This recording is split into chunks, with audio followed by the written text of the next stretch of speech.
father wants me to do very heavy work, even when it's too hard for me. My father gives me more work when he comes back home, and he shouts at me. I am always alone doing very heavy work away from home.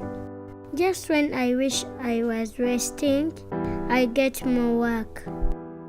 I envy other children who go to school. I wish my mother was my friend. I would tell her this work is too much for me. I wish my father loved me enough to take me to school like the other children. Your love matters most to your child. Are you a friend to your child? Well, the vision of Viva and Crane is to see children safe and well and fulfilling their God-given potential.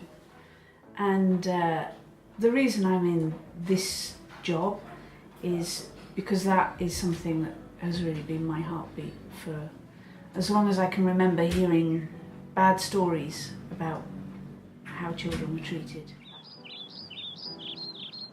There's problems of abuse, prostitution, hunger, poverty, so many things that you don't even know where to start. Whereas within the context of a network, at least you can bring people together, you can bring the church together, you can bring organisations together and see what you can do about all of those huge issues.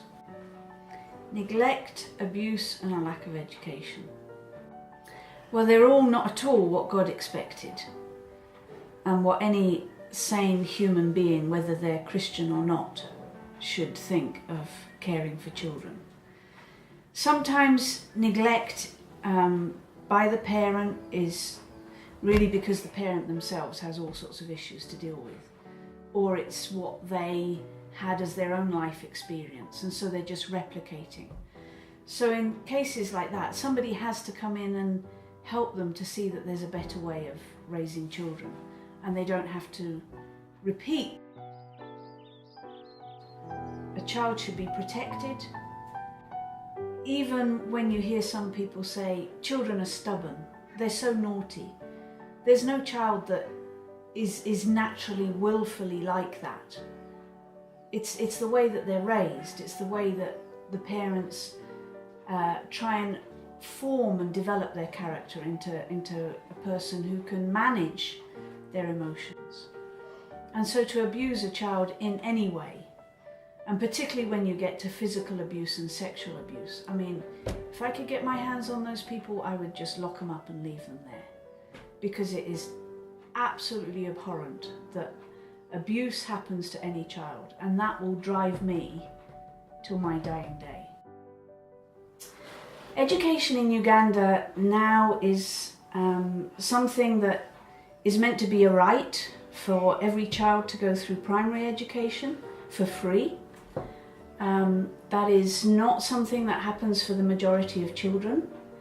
Normally the parents have to contribute something, even in government schools for their books or whatever. So when a family is really, really poor and they have many children, then getting kids in school, keeping them in school and helping them to be in a school that's good enough to help them be successful is extremely difficult. Now add to that within Uganda, education, as an educationalist, as a teacher, it's often not the first choice of career. And so you're not putting the best people into that job, and therefore the quality of education is not what children deserve. I think the most important thing is that kids enjoy learning and they enjoy being in school, and that learning is exciting. And you can do that very easily. You can do it without any money. It's all about the skills and the presence and the character of the teacher.